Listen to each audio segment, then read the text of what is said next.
नमस्कार मंडळी, आम्ही लातूरकर या युट्यूब चॅनलवर तुम्हा सर्वांचं स्वागत आहे। मी आज तुमच्यासाठी स्पेशल रेसिपी घेऊन आलेली आहे। लातूर स्पेशल वेळ आमोशा रेसिपी भजी। चला तर मग आपण त्याचं साहित्य पाहूया। 1 वाटी बेसन, हे उकडलेले शेंगदाणे आणि ओले मटार आहेत। याच्यामध्ये तुरीचे शेंगदाणे, हरभऱ्याचे शेंगदाणे ते पण टाकतात, ते अवेलेबल नसल्यामुळे मी घेतले नाहीत। हे 1 वाटी चिंच गुळाचं कोळ, कांद्याची पात चिरलेली आणि मेथी। चला तर मग मी तुम्हाला रेसिपी दाखवते। 2 चमचे मोठ्या चमच्याने मी तेल घातलेलं आहे। आता आपलं तेल तापले, आपण याला फोडणी घालून घेऊ। आता थोडीशी मोहरी,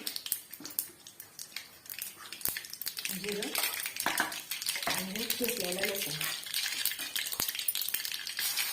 लसूण पण मी थोडा जास्त घातलेला। आता याच्यामध्ये एक भाज्या घालायच्या।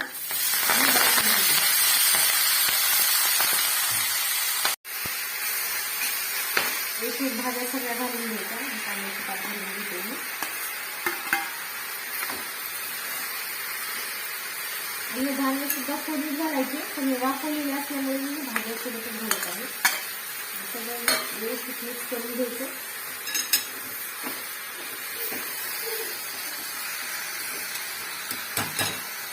आणि वाफवण्यासाठी 10 मिनिटासाठी झाकून ठेवायचं।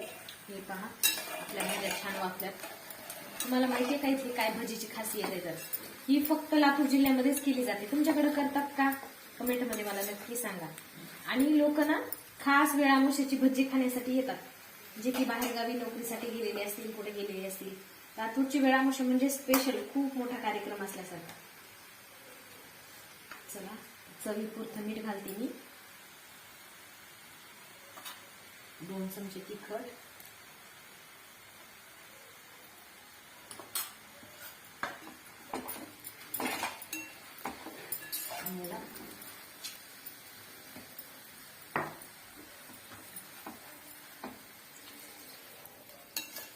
पाणी घालायचंय।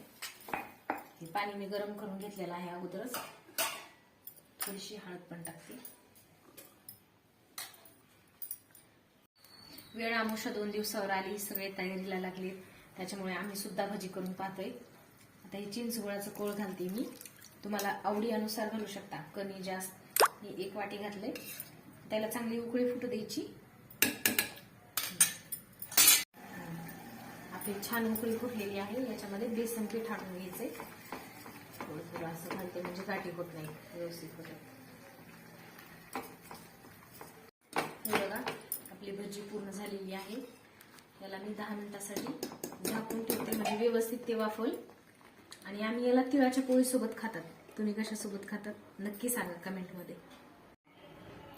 हे बघा, आपली भजी तयार आहे। मस्त असा वास येलेला आहे त्याच्यातून, खमंग खमंग। ही पहा आमची लातूर वेळ आमोशा स्पेशल रेसिपी भजी।